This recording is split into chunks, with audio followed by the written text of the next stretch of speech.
When we're on approach, whether that's IFR, VFR, or a hybrid like a circle to land approach, we have to be very cautious of the flight condition that we are generating as the pilot.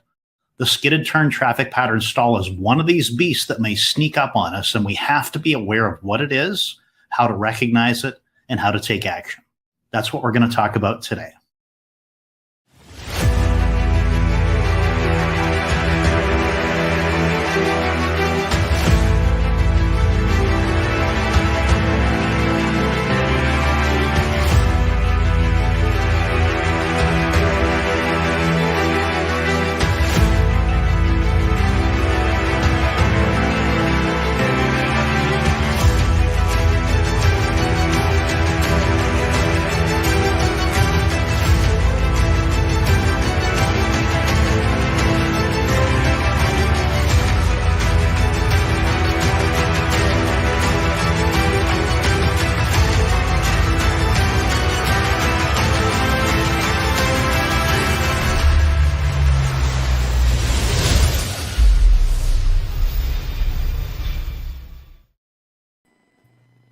Hi, everybody. Welcome to our event today on the fatal nature of cross-controlled stalls. This is going to be a great topic with lots of wonderful discussion. My name is Paul B.J. Ransbury, and I'm the CEO of Aviation Performance Solutions. Let me introduce our speaker here, starting with our intrepid and fearless protector of aviation safety and champion of UPRT, Clark McNeese. He's our VP Standards here at Aviation Performance Solutions, former airline pilot, military pilot, fighter pilot, and joined us 18 years ago to lead our UPRT program here at APS. Otter, why don't you say a few words and introduce our special guest today? Yeah, thank you. It's great to be with you, BJ, again and doing this. It's certainly a pleasure and honor to be with Rich again, longtime friend and ally of APS. In fact, let me just introduce him to everybody just in case you haven't heard about him, because he has been around doing UPRT for many years now. I might even call him the grandfather in a sense of UPRT, especially in general aviation. He's got nearly 30,000 spins and over 170 different types of single engine airplanes. He was a 2006 National Flight Instructor of the Year, designated that by the FAA. He was the country's first NAFI Master CFI in aerobatics and was named an official spin doctor of the International Aerobatic Club. Rich, it's great to have you. I know you're up in a little cooler country there in Idaho, right? A little cooler today. Thanks so much, Clark. BJ, nice to see you, and good morning, everyone. Sitting here just in the outskirts of Boise, Idaho on a semi-cloudy, cool day. Beautiful. All right, guys, why don't we jump right into it? We're going to talk about the fatal nature of cross-controlled stalls. Last time we talked about our UPRT cognitive map. We previously talked about the advanced VG diagram. Today, we're going to be talking about the fatal nature of cross-controlled stalls down at the bottom. Remember, Carrie, who's our Director of Marketing Communications, is going to put the link into our free UPRT Insights course, a 1.5 hour overview of all those topics. And then today, we're going to be focusing on this program, and she's going to put the link to the comprehensive course in there as well. So some statistics we got from the NTSB this year for the MBAA Safety Committee did a wonderful job of isolating general aviation, meaning excludes operators like 121 air carriers, 135 on demand, and breaks it down into a wide variation of how general aviation operators operate. And to give you an idea of how prevalent loss of control flight is, it represents about 46% of all accidents in that lookup. And we're going to break that out a little bit more a little later. Rich, did you want to talk about maybe what component of that could be related to stall? Yeah, certainly. Thanks, BJ. And of course, depending what source you look at, it could be upwards of 80% or more of loss of control will terminate in a stall spin. And of course, as we get into talking about the approach and maneuvering part of it, it could be upwards of about 50% or more in those two subcategories. Great. And that's kind of analogous to the airline market, where we see about 50% of loss of control flight accidents either start or terminate in the stall at some point. So it's one of those things where they happen together very often. It's just not a stall. Usually there's alpha, beta, side slip, bank, all sorts of issues going on. Okay, let's break it apart into some areas we thought that would be relevant to the folks on the call today. We typically talk about airlines and corporate executive operators, and we've shown those stats quite a lot. Let's take a look at that same lookup by the NTSB. Let's break it out for business aviation. That's the pilot that uses their airplane for some type of business, like the doctor flying to a neighboring town. And we can see that loss of control in flight dominates. There's the top 4 causal factors in fatalities. We have red is fatalities here today.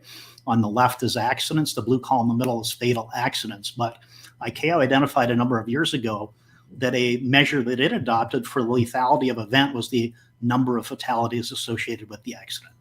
Instructional aviation, we can see, also dominates loss of control, and personal aviation loss of control dominates as well. Well, how much? 40% in business, 47% in instructional, and 46% of all fatalities in personal aviation. So one of the questions that often comes up, well, where does that occur in the operating profile of the airplane? Well, we took a look at that. We took those exact same categories and we broke it out to see where loss of control is happening. So everything you're seeing on these charts is all loss of control. You can see in business aviation, it happens primarily on approach. Then next is maneuvering. In instructional aviation, maneuvering and approach. And personal aviation, we can see similar to the instructional aviation, maneuvering and approach. So we take a look at the contributing part of those particular areas of operations. We can see it's anywhere from about 50% combined with approach and maneuvering, all the way up to 71% in business aviation. Rich, did you have any comments on that? We talked yesterday a little bit about some of the similarities here. Yeah, sure. So similarities are pretty clear looking at the bar graphs. The interesting part is we are all products of our training. And so it should come as no surprise that what we see on the instructional side has a similar look to it, similar feel to it once people are outside of the instructional environment. And so obviously maybe we can do a lot better on the instructional side to bring all of these bar graphs down. Absolutely. Otter, anything to share on that? No, well said. All right. So what we're going to do here is highlight a few recent traffic pattern accidents that have been in the news.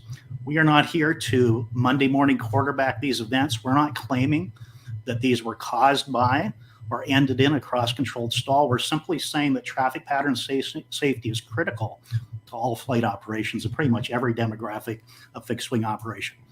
We have the recent Truckee accident. We have the El Cajon Learjet over in California, then the Teterboro accident. And I think one of the things we were getting ready yesterday that we noticed is that really these pilots do represent the pinnacle of their career and the way they operate their airplanes. They have type ratings, they're doing recurrent training. There's a standard of performance that is well above what, for example, a lot of those previous charts would have shown in business aviation, instructional aviation, and personal aviation. Otter, anything you want to add to this? You know, I'll just mention, since you talked about these guys being at the pinnacle, when I was flying at the airlines, I was flying 737s at a major airline, and I was fairly new to the airline at the time. I'm still an FO. And I remember a couple of captains that I flew with that actually skidded our airplane around in the visual pattern. I mean, I'd like to be able to say I never flew with a captain who skidded the airliner, but I can't say that there. Now, at the time, I was kind of fresh out of the Navy. I knew skids were bad. They told us that, but I was like, I'm flying with this senior captain. He must know what he's doing here. So I didn't say anything, but of course, I've got a totally different opinion now. Rich, anything to add on those? No, I think that really highlights the point that all of us are, or I should say, none of us are immune to doing the wrong things at the wrong times in airplanes. Sometimes to no harm, no foul. Other times we have serious situations. Exactly. And, the only one there that has the final report out is the Teterboro one. So I probably should have retitled it Recent Traffic Pattern Accidents, would have been more accurate instead of claiming it was a stall. The point is traffic pattern safety is critical. All right, the loss control and flight escalation spectrum. So you'll be able to go back and pause the video and listen to this as we go through this. This is going to give you the idea of the layer of defenses that stand between the beginning of a potential accident and then the crash. So it often looks like this. In time, going from left to right or from now to later, starting from the left and moving to the right, something happens that's a potential cause of airplane upsets. We saw in the chat before we started the event, could be distraction, Rich mentioned yesterday, could be fixation, could be automation mismanagement, could be wake, could be a number of different areas that we'll get to.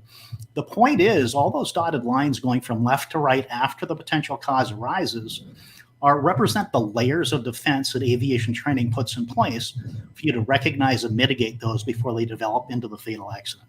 So let's go ahead and now look at the layers of defense from an upset training standpoint. So upset awareness is being aware of what's going on. For example, being getting ready for descent and making a decision to go to a different destination airport because the weather at destination is not appropriate. Or in planning, considering the weather and making different choices before you step to the airplane. Upset prevention can be recognizing a developing situation, and upset recovery is where it's past a certain criteria, pitch, bank, and or angle of attack or speed, where now the pilot has to transition out of upset awareness, then prevention and recovery, and now go into that layer of defense. So the point is here is that the concept of layers of defenses is really critical to how we should be training as pilots. It's not uncommon for pilots to say, looking at an event, that if distraction didn't happen, then that event wouldn't happen. Now, the most important point is, while that is true, in the real world, in the heat of the battle, when you're up there and you get distracted, it really doesn't matter at that point that you shouldn't have been distracted. You need to now transition to the next layer of defense, okay? So on the left side now, we can see a long list of potential causes of airplane upsets that are identified by the Airplane Upset Recovery Training Aids Revision 2 and Revision 3 and by ICAO. And so there's a number of places that they can start from. The interesting part is that they can proceed from a number of different areas, but the challenge that we face is we have to have a layer of defense that we have a competency at to be able to apply. And we're going to talk about how we're going to focus on the pilot a little bit later. So let's take, for example, distraction. Let's say the pilot is distracted for whatever reason. They get focused on something that's not the right thing to be focusing on. We could relate that to fixation, for example, or looking out the window at something on the ground. There's a number of reasons for that. The point is the pilot is distracted away from what they should be paying attention to. And so the way this goes through a layer of defenses is it starts now propagating from left to right. And you can have a look at kind of a high-level overview of what those layers are. Aeronautical knowledge, planning. Next one, aeronautical decision-making. Next one, startle surprise management. The orange bar, dark yellow bar, airplane upset, is now recognizing it's no longer about prevention, it's recovery. And then at some point, that red vertical line, there's either not enough time or altitude or control authority to be able to stop the event. So the way it goes is this little unmitigated threat goes all the way through the funnel unmitigated. And very often we look at it like this, we think, well, why did we not detect that? Well, the reality is there's a lot of things going on that the pilot's paying attention to, especially if something unusual is happening. A parameter that's potentially threatening can get out of hand, can escalate. Somebody flying the airplane puts you in a situation far down the funnel, spatial disorientation. There's a bunch of reasons why you could end up there. But the most important part is that you need to focus on the training of the pilot with proper training. And here, upset prevention, recovery training, advanced stall training, spin training, really focuses on the pilot. It's not just the right arrow. It's just not moving to the right from the definition of the upset. It's also having knowledge, skill, awareness, and understanding of the escalation of events like stalls from slow flight all the way through to spin, for the pilot to recognize earlier, not later, to intervene. As we always say, the very best recovery is not being there in the first place. But if you do end up there, you need the skills and discipline and experience to get out of it. Okay, busy slide here, guys. Anything to add? Why don't we go to you, Otter, then to Rich before we move on? No, I do think it's a good graphic, especially when you brought up the balls and mentioned, listen, there's a lot that we're doing.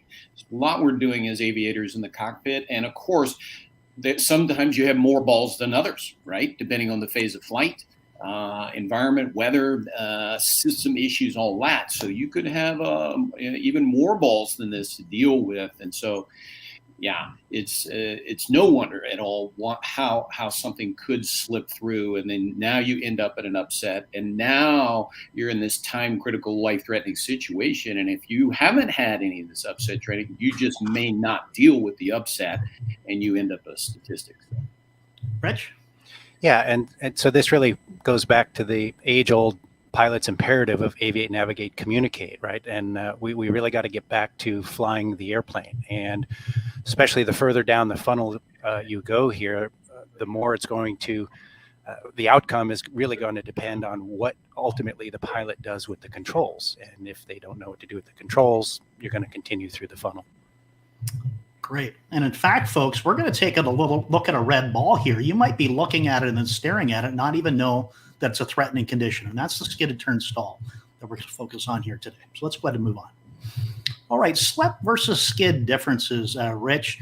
Maybe before you jump in, Rich has a really robust resource of academic training available. We're going to get Carrie to put that link up to go to his website, to his store to get his resources. He truly is a leading expert, if not the leading expert in stall spin awareness and recovery training. So why don't you go ahead here, Rich, and I'll move the slides for you. Sure. Let's bring up the first one. And so we're just going to focus on intentional pilot actions. And so this is the classic lift curve angle of attack as we go along here. And our margin to stalled flight, if we're just cruising along, about a 5-degree cruise angle of attack with a 15-degree critical. So we got a 10-degree margin to the stall. Everything's all good. So let's suppose now, let's go to the next slide, BJ. And everyone can come back and look at this more detail later. But suppose the pilot just wants to slip along the straight line, or imagine yourself at an air show and you're watching the pilot perform a knife edge pass down the runway. The further you move into the slip properly flown, we can actually say you must lower the angle of attack. So the more slip we put in properly flown, again, along a straight line, the greater our margin to the stall, which is may seem a little counterintuitive. So let's go to the next slide. So let's now look at a little bit more dynamic situation. This would be a skidded type turn where the pilot is banking the airplane, but also over applying the rudder in the direction of the turn. The natural tendency, our reaction to that, is to increase angle of attack, bite into our stall margin, and so we can see that we are more stall spin prone as we skid the airplane versus a properly flown slip. BJ? Great. Otter, anything to add on those? Yeah, very counterintuitive. It's something I was completely unaware of as well until going through UPRT there and realizing that when I'm in a slip, I don't need to increase my airspeed on approach necessarily to be safe while doing a slip there, because the margin does actually increase. But that's definitely not the case in the skid, for sure. And what ends up happening when you start practically training these, you recognize there is a huge difference between a slip and a skid. From an energy standpoint, from a roll direction standpoint, energy depletion preservation standpoint. So there's a lot of difference. And most pilots and instructors don't all talk about cross-controlled stalls, but they don't really highlight the huge difference between the two of them. In fact, let's have a look at this. So Otter, here's a situation in our S211 jet, and here's that little red ball everybody's staring at. All right, let's say you're not distracted, you're completely with it, you're looking at a situation, you're the pilot monitoring, you have another pilot flying the airplane, and you look up and you see this. The question to the folks in the audience would be, do you immediately recognize that this is a potentially life-threatening situation underway right now? That's right, because this may look fairly normal to, especially to those of you who are used to flying a Garmin. They're pretty relatively good indication of a developing risk here. One is the airspeed. Now, notice the trend vector, that little red or magenta bar that's dropping down. So it's indicating a deceleration. Now, we are in a jet here, so this is not stall speed. Stall speed's not down to 60 knots. It's going to be closer to 100 knots here in this particular airplane. Another indication is the ball. Some of you might be flying airplanes with slip skid indicators, but this one doesn't have that. It has a ball, electronic ball, and you can see the ball is out of the center.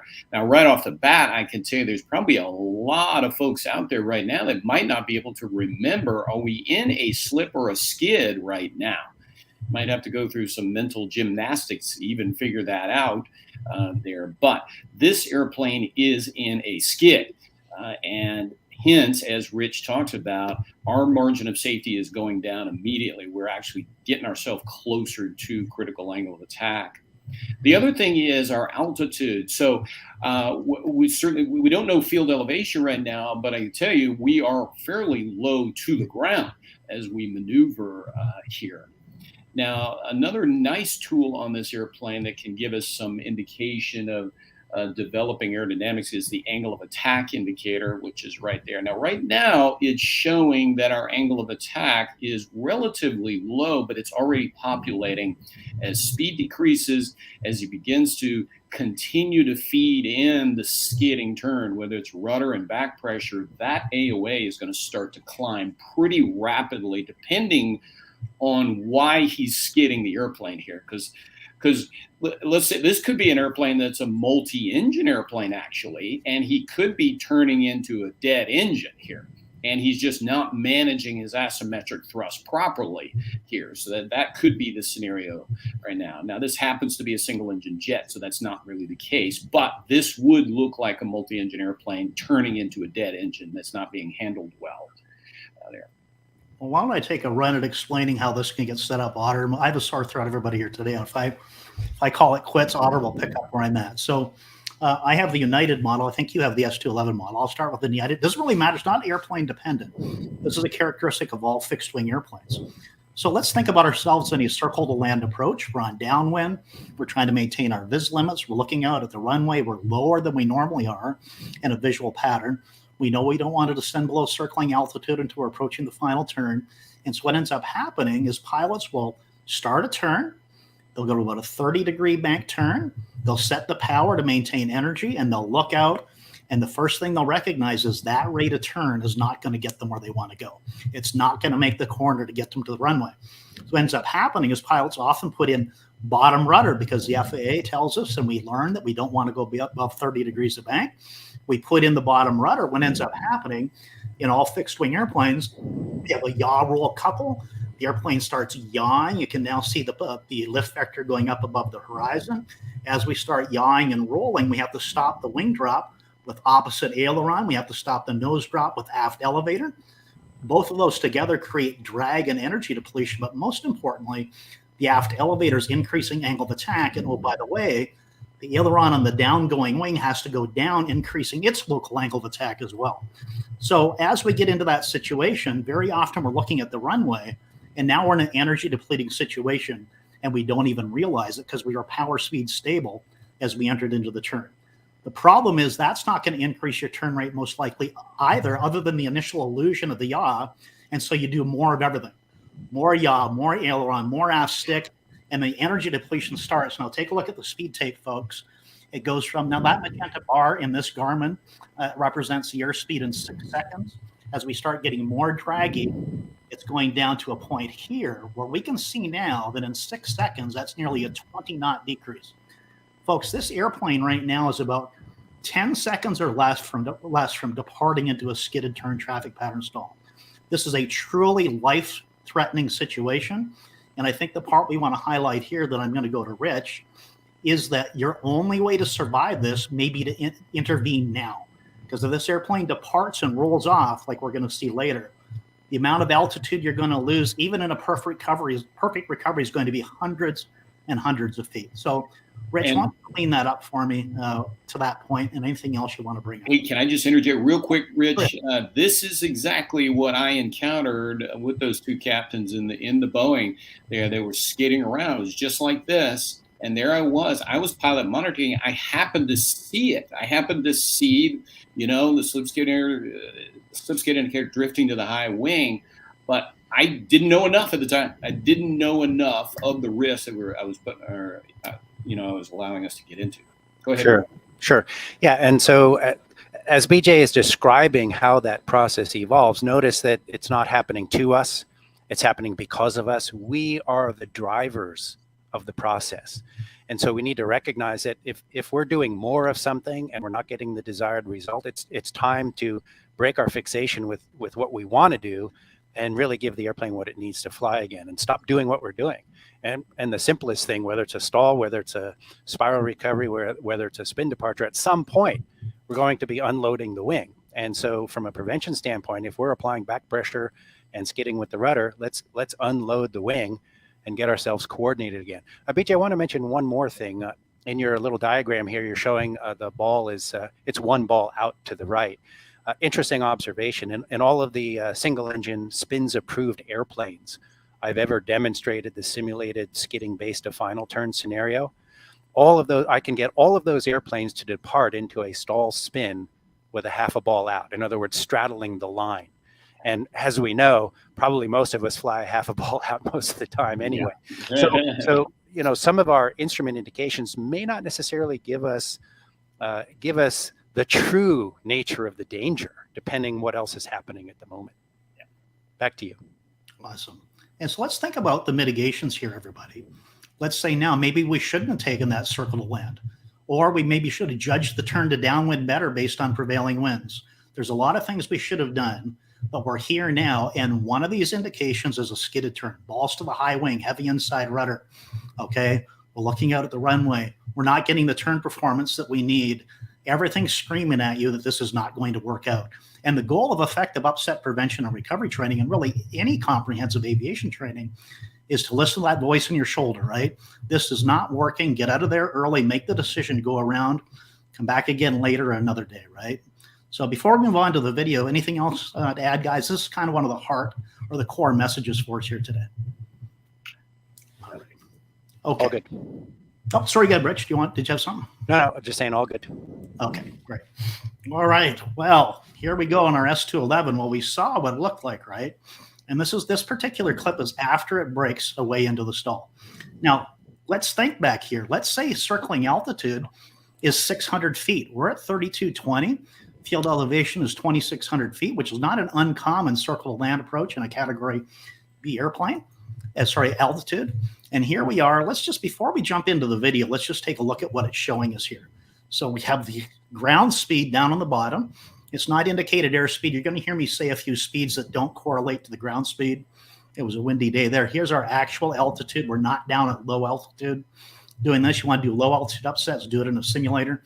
All right. And then here's the attitude indicator over here that we are looking at. Otter, anything to add to the S211 before we go to the video? No, it happens to be this airplane right here, which is one of our tools that we use in UPRT here, and it replicates a swept wing jet very well. So if you're flying, a high performance airplane like a swept wing jet, this is going to be very representative of what you could encounter in this type of upset. So I want to just remind everybody, the video you're going to watch is a demonstration, a known environment by an instructor that's an expert at doing the recovery. It's only going to get worse in the real world with somebody who's not as proficient, right? And I want you to notice the amount of altitude loss, I believe, is over 600 feet with a perfect initiation. Now, remember, the perfect recovery is recognizing getting out of there, right? But if it lets go, it's only going to get to about 90 degrees of bank and going to try to get out of there. Let's go ahead and just watch the video. Here it comes right now. We're now in a scenario, we're on a circle to land approach, all right, we're on the downwind about to turn base, we're going to configure 148 gear down. 145 flaps, we're going to go to takeoff, we're going to stay there for maneuvering. And I got the power set at about 65%, which is a pretty normal approach power setting. And I'm going to start my turn, coordinated turn about 30 degrees of bank. And what I'm going to do now is I'm going to start feeding into bottom rudder. Okay, now put your hands on the controls with me. Okay. Watch how the ailerons have to go way to the right. Can you see that? Yep. We're heavy inside rudder, balls to the high wing. We're tightening our turn. The real world we want out of here right now. Would you agree? Yeah. Here we go. Let's go right into it. Recover. Push. Roll. Power. Smooth. There's that inertia. Smoothly bringing the nose up. Pitch, power set, positive rate, gear up, 137 flaps are coming up, gears up, flaps up, speed brakes in, trim set, recovery's complete. Okay, Otter, what do you want to add to that from a description standpoint? I noticed 650 feet of altitude loss in that recovery. Yeah, I just hope everybody saw, you were in this bank and then the airplane pretty violently snapped or rolled. And by the time you got the airplane unloaded, which you were Johnny on the spot. Obviously you knew it was coming and all that, but the airplane was already at 90 degrees angle of bank is where it finally stopped. So you could imagine a pilot who was not prepared for something like that. It's going to end up way beyond that for sure. Anything else, Rich? Yeah, so I think in a lot of these scenarios, we get so fixated, pilots can get fixated, and they're really trying to force the airplane to do something. It's giving you warning. You know, it's asking you, do you really want me to do what you're asking me to do here? And so I think having the airplane properly configured and making good use of the trim, and being a guider instead of a forcer, particularly when things aren't working out properly, goes a long way toward keeping you safe, keeping you out of trouble. And like you said, you know, hey, I don't like what this is. Let's get back to normal wings level. Go around if we need to. So what, right? Come around and set it up better the next time. Okay, folks, this is a great time to start putting questions in that we're going to get to in about 5 to 10 minutes. So big difference in the skid. Energy depleting. When it rolls, it goes towards the inverted. In the slip, remember, it's energy preserving, stall spin resistant, and when it stalls, it'll tend towards upright. So remember, very, very different flight conditions here for the airplane. But the richest point, it takes a lot to get the airplane to do that. And the bigger the airplane, even on this jet, you can see the inertia, have to unload, then allow the airflow to reattach to the wings. Get the wings underneath me, get the power, get the engine spooling up, get the energy coming up so not into a secondary stall and getting out of there. It may seem like a slow recovery, but the reality of it is you got to reattach the airflow. You got to get energy addition to avoid the secondary stall, or it's the same outcome. So just need to be aware of that. Okay. All right. Which one of you guys want to introduce this? Yeah, this Clark, go ahead, Otter. Okay, this is a Queen Air. I believe it was down in the Philippines. It's been around a little while, so some of you might have seen this. But he took off from the runway and lost his left engine. So he's coming back to the airfield, coming back to the runway, and actually he's getting vectors, I believe, back. And we're going to see him here in his final seconds, actually, of the flight. Now, this does result in a crash. We just want to let everybody know that it is going. You will see it. I mean, you're not going to actually see the airplane hit the ground, but you will see a fire plume as it does hit the ground. So sad ending for sure. But what we're looking at here is a multi-engine airplane, a crew trying to nurse their sick airplane back to the field. And unfortunately not flying in such a way to keep the airplane from entering an unintentional skidding stall. And that's what we're going to see here. Rich, what do you want to add to it? That sounds good. Yeah, and I think the one point here is certainly the accident investigation, I think, revealed, Otter, there was an oil problem on one of the engine. There was preventative maintenance, could have avoided this. The point of that, none of this matters right now to the pilot who's in the airplane. They got to deal with it. So, folks, the emphasis here is your very, very best recovery, perhaps your only recovery from a skidded turn traffic pattern stall, is recognize it early and get out of there. Do not let it depart. Let's go ahead and watch it.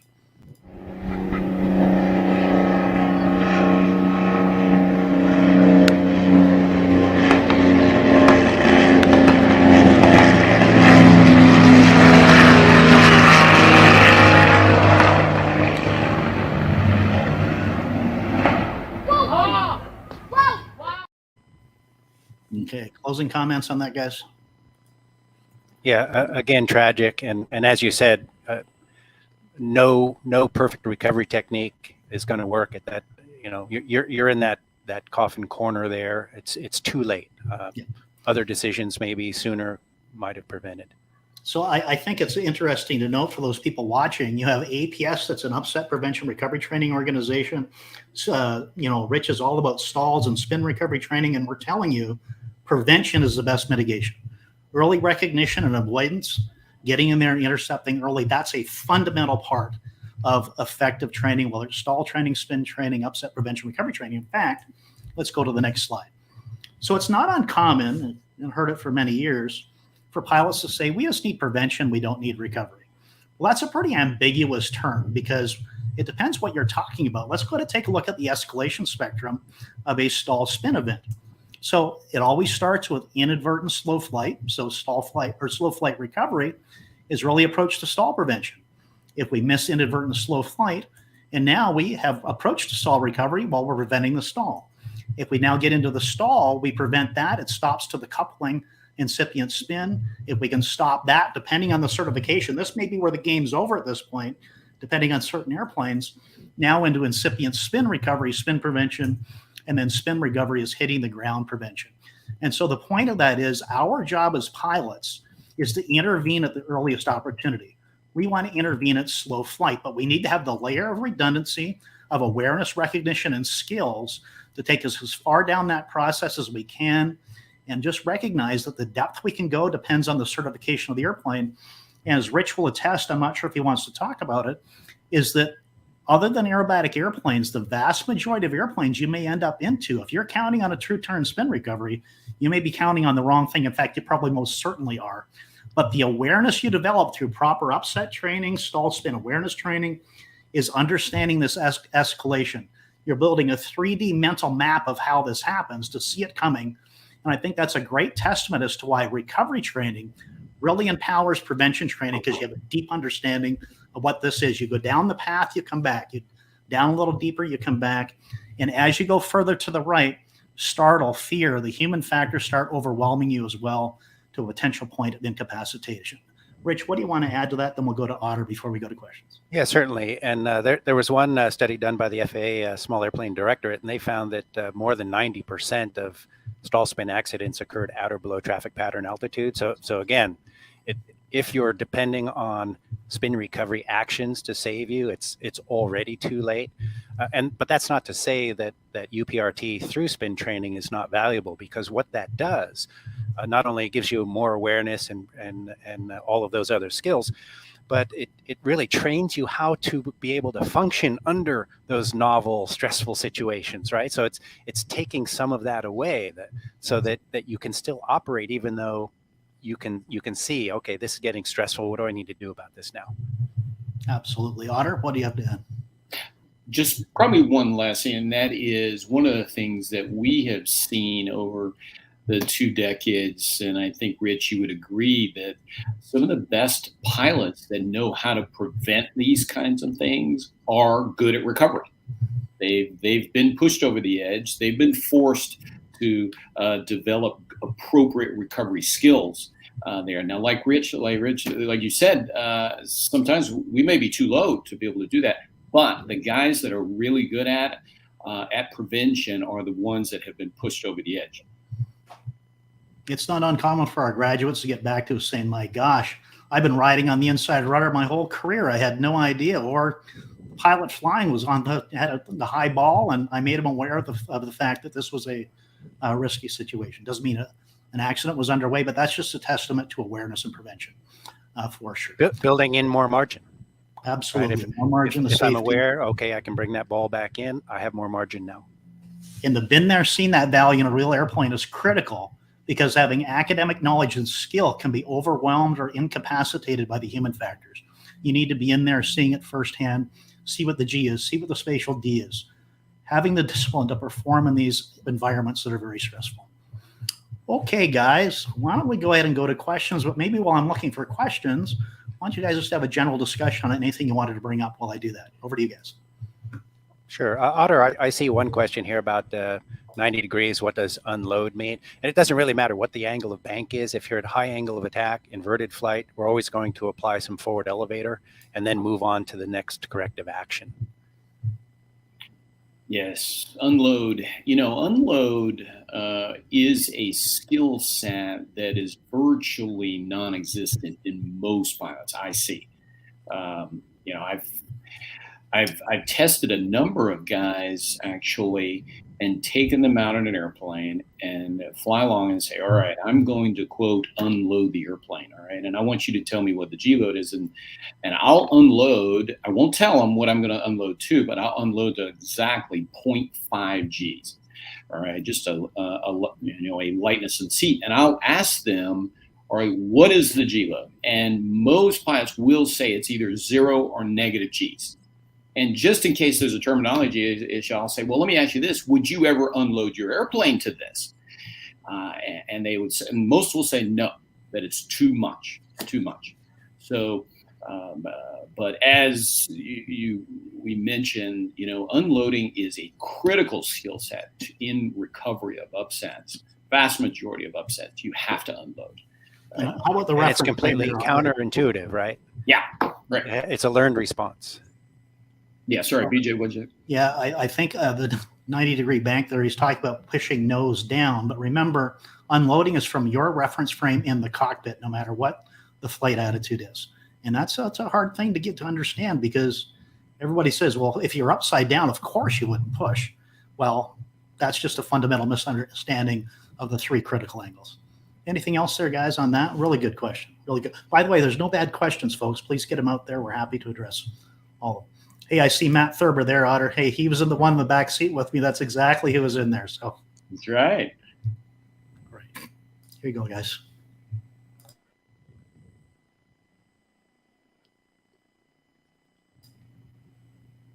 My instructor warned me to sternly to never retract flaps while performing the power off precise landing. Should I be short due to deploying flaps too soon or when practicing emergency landing?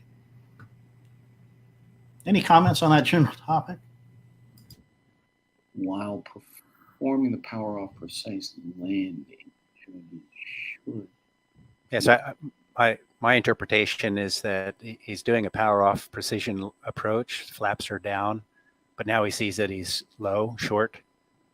So should you bring the flaps back up in that case? And there are a lot of different techniques and ideas out there, but I suppose from one standpoint, the correct answer is it depends. What if you're so low that moving the flaps is not going to make any difference anyway? But also keep in mind that you're adding to your workload now, right? You have to move the flaps. You're going to expect perhaps some sink. There may be additional altitude loss in the process of retracting the flaps, as opposed to what you might gain after that. And so is there a net gain to doing that? So I think a lot of this goes back to practicing so that you're able to judge more precisely, and don't change your configuration until you're sure about it, right? It's usually easier to get rid of altitude than to get it back.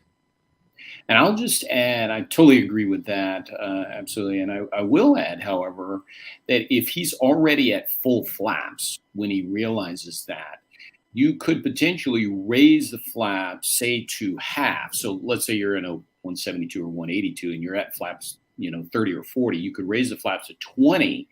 That actually retains the lift, doesn't get rid of any lift, but it does decrease drag. So that might buy you a little extra gliding distance there. In fact, there was a 767, I believe, 767 British Airways. I don't know if anybody remembers this. Coming in on a final, I believe, going into London Heathrow, and both engines flamed out on final. And the captain very quickly, he retracted the flaps to the least drag configuration, which I believe was flaps 25 at the time. He was actually able to make it to the runway and save the day. I mean, he was a hero, but most guys probably would not have done that. So. Sure. Yeah, good point. And one more thing to add to that is keep in mind that when you add flaps, you reduce stall speeds go down. When you bring the flaps up, your stall speed is going to go up as well. So depending where you are relative to that could be a consideration as well. Yeah. Here's a good question. Even though we never mentioned the word rudder today, there's an impression that rudder is being used low to the ground. Otter, why don't you address that from a high-performance jet operation standpoint, then Rich can address it from a light GA standpoint. It seems a little surprising rudder is being used close to the ground to manipulate the flight path. That was not mentioned, but do you want to bring that up, Otter? Absolutely. You're flying a high-performance jet, typically with yaw dampers there, like we have in the Boeing, like you got in the Airbus. No, you should not be using the rudder to turn the airplane or help the turn around.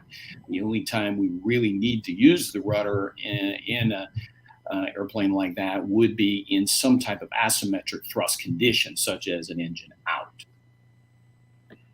Yeah, and so to add to that from the GA side, what we're really describing is misapplication of control. So the pilot is wanting a certain type of performance change in the airplane, but they are miscommunicating how they want that to happen. And so it's kind of a function in the light airplane side of things of not necessarily being taught that, but inferring it from Mhm. different things, right? So, BJ mentioned earlier, we're admonished never exceed 30 degrees of bank.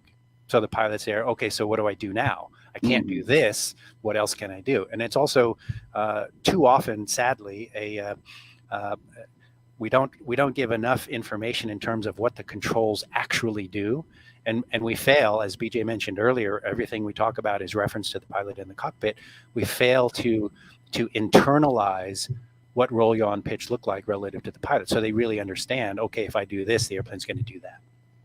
Yeah, and it speaks to the point too of law of primacy as well, because if a guy learned in general aviation when he was learning to fly and he got away with skidding his airplanes, say after certification or something like that, well, it would be no problem for him to carry that kind of habit to larger airplanes as well. And I think that's what I was encountering with those two guys. And I think I misinterpreted that. Yeah, no, rudder was not as a primary tool in the recovery, but it was used to get us in that really harmful situation. Okay, let's go over here. Let me take a look here. Here's a good one. This could be yes or no answer. Here you go, guys. For Clayton.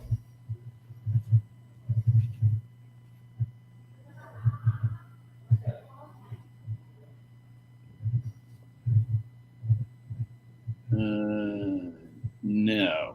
Okay, is it ever appropriate to skid a swept-wing jet to assist in losing altitude when on a straight-in approach to a runway, example, attempting to lose altitude while flying into airports such as Aspen?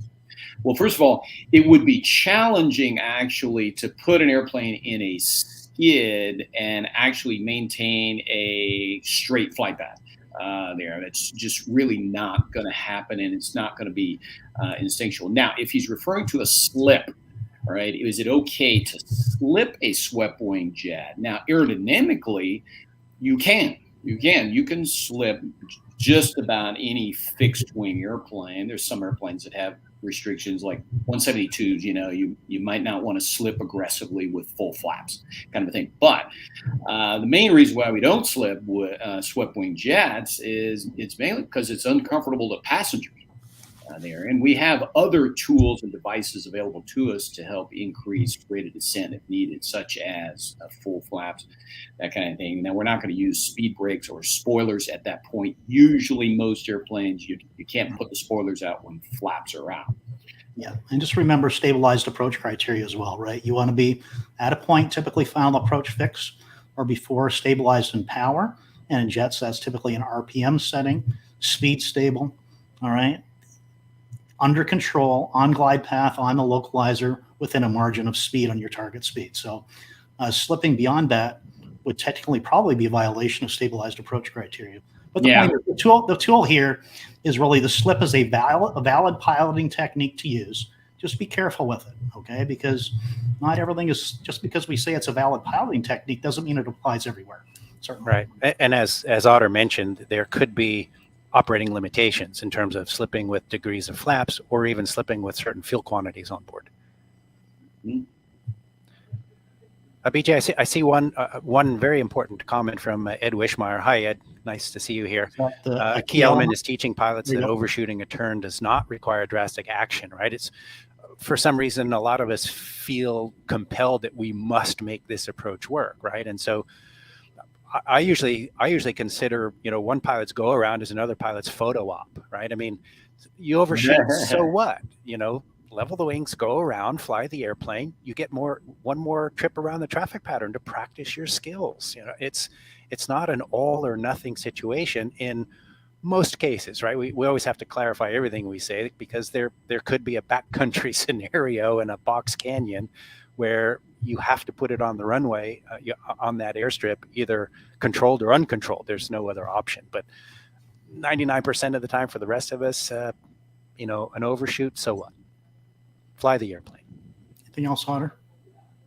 No, not on that. Let's reiterate this. I'll just mention to Scott, he can go back in the video later when we're done. It's going to be immediately available to listen to Rich talking about angle of attack. You guys want to talk to that question right there? Yeah, Otter, I'll take it since, so the angle of attack is not lower in a skid. It actually increases, and it increases because of how the pilot reacts to what's going on. So imagine that airplane in a left bank turning, and the pilot is inadvertently applying inside rudder, bottom rudder, to try to swing the nose around, tighten the turn. The reaction of the response of the airplane to applying that rudder, in this case left rudder, is for the nose to start dropping, slicing toward and through the horizon. Natural instinct is to pull back, to try to pull the nose back up. And so that naturally increases angle of attack, shrinks the stall margin. And if we do stall the airplane in a nose low, cross-controlled situation like that with sufficient yaw, the airplane will roll inverted and perhaps depart toward a spin entry. It's the slip. So if you imagine that knife edge pass at the air show, the reason the airplane is continuing on the straight line path is that pilot in knife edge is pushing forward on the elevator. In other words, reducing the angle of attack. So slip is naturally reducing angle of attack, properly flown. The skid, the way the pilot reacts to how the airplane responds to the rudder input, naturally increases the angle of attack and eats into the stall margin. And I'll just mention too, along that lines, we're talking about the effective angle of attack there, because when you put an airplane in a slip or a skid, you're effectively changing the wings. You have two different wings. You have one wing that's swept, and you have one wing that's maybe not swept there. And so the critical angle of attack for each of those wings literally is changing. So now you have one wing that's swept that has swept wing stall characteristics compared to the other wing. Because of the relative airflow, yeah. Yeah. All right, Carrie, why don't you put up the form if people have questions. If we missed anything today or you have something you want to ask the team here, Carrie will put a link in here that you can fill out our website, and we'll get it to the appropriate speaker today to answer. So with that, any final comments, guys? Let's start with you, Otter, then we'll end on Rich. No, I see Philip Adrian's on there, another industry leader in this area. It's great to see you, Philip, there. But no, this was fun. It's such an important topic. I find that a lot of pilots are fascinated with this kind of discussion because there's not a lot of places where you can go and get some expertise in this area. So I appreciated the discussion. Rich, final thoughts? Yeah, final thoughts. Just no matter what's happening around us, learn to relax more, allow yourself to process all the information coming to you, configure the airplane to do most of the work so that all you have to do is guide it. And if something's not working, if you're asking the plane to do something and it's hesitant, relax and do something else. Get back to normal flight first and then figure it all out. Awesome, great. Well, thank you everybody for being on the call here today. We're approaching the top of the hour. Been a lot of fun. And again, this recording's immediately available as soon as we're done. Rich, thank you, sir, for being here. Always a pleasure to work with you with your great insight and expertise. And Otter, a pleasure as always. So everybody, we will see you on the next event. Take care. Thank you.